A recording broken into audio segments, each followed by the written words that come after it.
Bonjour à tous et bienvenue dans le Start and Go. Aujourd'hui, nouvel épisode sur la course d'Arabie Saoudite. C'est parti. Pour la pole position, c'est Sergio Pérez. On retrouve en second Alonso. Malgré que la qualification, c'était Leclerc qui avait été positionné deuxième. On sait qu'avec sa pénalité de sa batterie, il a été rétrogradé à la place de 12e. Donc c'est Alonso qui a pu prendre la place de second, Russell en troisième. Et après, on va retrouver notamment Piastri en 8e dans les points, les deux Alpine, Ocon 6e, Gasly 9e, et on va même retrouver Haas en 10e place. C'est vrai qu'on a une grille de départ assez hétérogène puisqu'on a 7 écuries quand même sur cette grille de départ, en tout cas pour les 10 premières positions. Donc on retrouve les principales, Ferrari, Mercedes, Aston Martin, Red Bull. Mais on a aussi donc, du Alpine, on a les deux mêmes Alpines, ce qui est très bien. On retrouve Piastri quand même en 8e position, comme tu l'as déjà dit Valentin, ce qui est bien parce que Piastri, même si après la course ça s'est moins bien passé pour lui, mais c'est quand même bien de démarrer 8e. Et on a même une Haas, ce qui change quand même beaucoup par rapport à l'année dernière. Et ils ont quand même fait une course qui était plutôt convenable, donc c'est vrai que cette grille de départ est mieux, je trouve, par rapport à l'année dernière. Pour parler de la course, on va étudier le cas de McLaren parce que c'est un petit peu dommage entre le Grand Prix de Bahreïn et celui-là. Au final, on n'a pas pu voir vraiment leur performance pure parce qu'au Grand Prix de Bahreïn, les deux voitures ont des problèmes moteurs. Et cette fois, Piastri qui était en Q3 s'est fait s'accrocher avec Gasly, me semble, au deuxième virage. Donc c'est un petit peu dommage, il aurait celui-là complètement foiré sa Q1, ce qui l'emmène déjà, il part 20ème. Piastri repasse par les stands, donc voilà, c'est un petit peu faussé les données qu'on peut avoir sur McLaren. Donc voilà, on attend de voir quand même en Australie ce que ça peut donner, mais en soi, ils peuvent montrer de belles choses quand même. Piastri était en Q3, et on se souvient l'année dernière, de McLaren, qui a fait une course de Bahreïn désastreuse, mais au final ont bien remonté durant la saison et à faire une belle bataille avec Alpine. Donc maintenant, on va parler de Red Bull, qui a été une équipe très extraordinaire sur cette course-là. Premièrement, pole position de Sergio Pérez, comme on l'a dit tout à l'heure. Donc il a fait une super course, même au moment où il y a eu la safety car avec Stroll qui a dû sortir. Il y a eu une safety car et Pérez a dû donc faire la relance, donc il était en première position. Et il a très bien fait sa relance, puisque Alonso a été pris de court alors qu'il s'attendait justement à toute seconde à ce que Pérez accélère.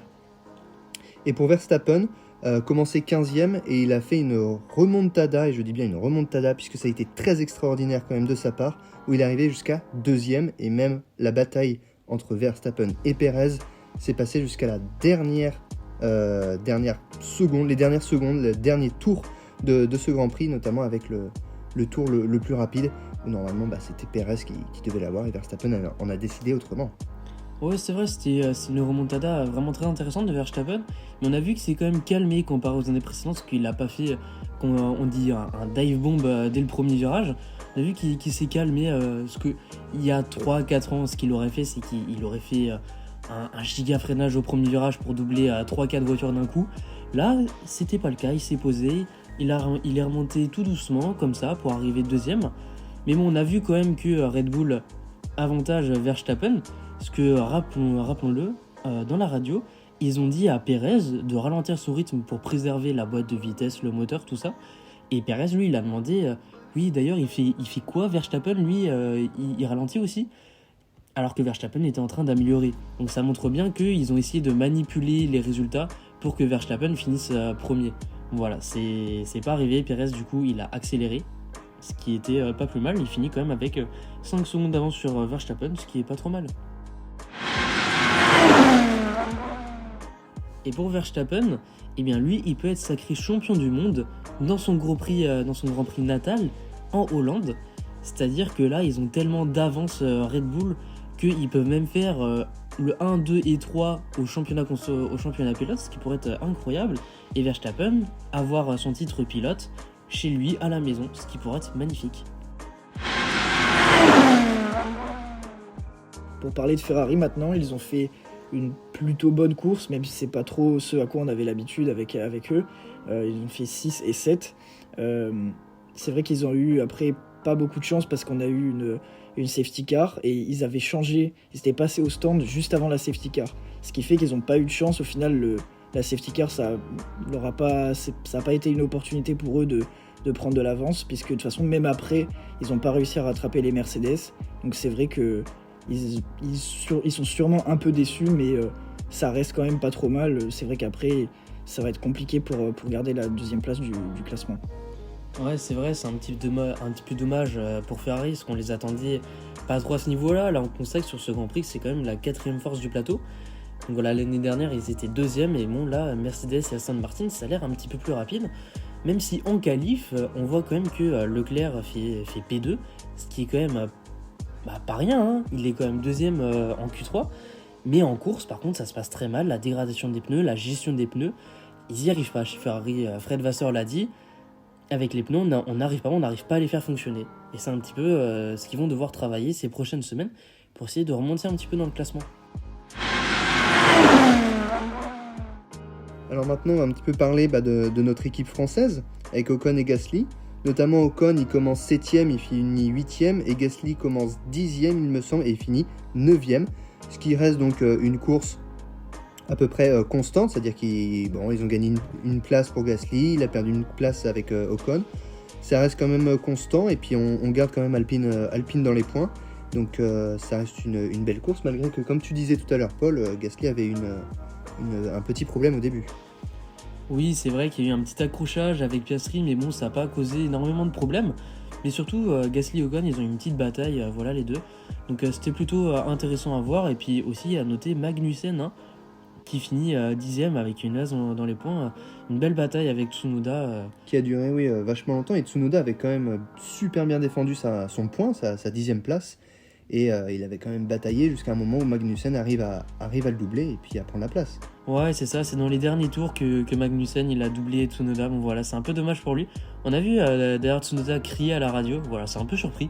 Mais voilà, il était pas content parce que c'est vrai qu'il pendant toute la course, en plus il a une voiture qui fonctionne pas très bien, pendant toute la course il essaye de défendre sa 10ème place. Et à la toute fin, voilà, Magnussen arrive à lui voler. Donc voilà, c'est dommage pour lui, mais pour As, c'est bien, ils font 10ème et 12ème. Ce qui est pas trop mal, voilà, il y a 2 ans ils étaient au fond du gouffre. Et là, ils finissent dans les points, c'est plutôt pas mal.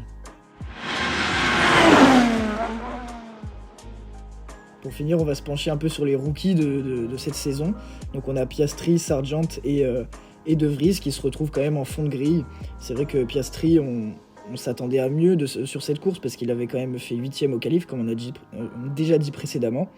Et il se retrouve donc devant Sargent, juste devant, qui a fait une course pas trop mal, même si au final il se retrouve quand même 16ème, mais cette course n'était pas trop mal pour lui.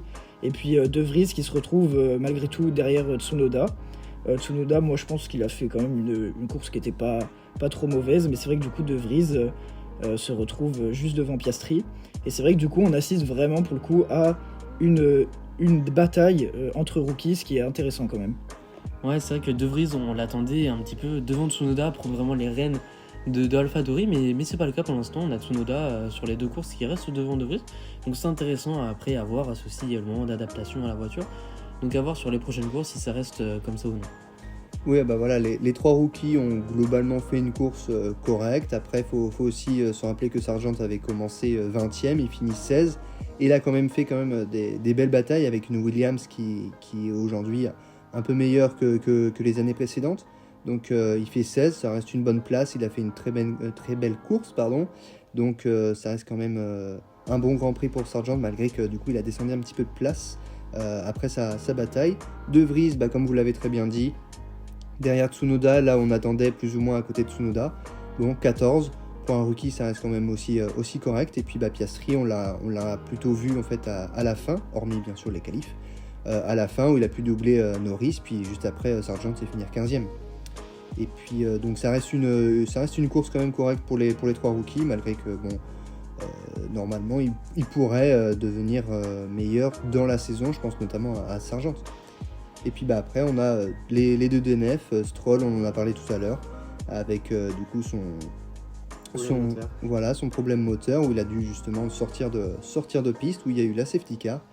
Et puis Albon qui avait eu un petit problème de frein et qui a dû rentrer aussi au stand, mais vraiment à la fin de la course. Ouais, c'est vrai que la safety car sur ce rang, on n'a pas trop compris parce qu'il était quand même à un endroit plutôt protégé, hein. C'est vrai, juste une virtual safety car ça aurait peut-être suffi. Voilà, parce que là, du coup, vraiment, ça durait très longtemps alors que la voiture, eh ben, elle était déjà à la sortie. Après, c'est sans rappeler l'accident, comment il s'appelle ce pilote qui foirait toujours tout, qui faisait toujours des têtes à queue? Le GOAT. Latifi, hein, voilà, j'ai retrouvé son nom, qui l'année dernière a fait un accident exactement au même endroit. Et que si ça a été arrivé avec la voiture de Stroll, et bah, les deux voitures seraient rentrées en collision. Et bon, voilà, juste une virtual safety car, ça aurait suffi. Hein. C'est déjà la fin de cet épisode, on espère que ça vous aura plu, on vous retrouve la semaine prochaine. Et d'ici là, n'hésitez pas à vous abonner à notre chaîne YouTube et à nos réseaux sociaux. Au revoir. Au revoir, bonne semaine à vous. Au revoir, bonne semaine.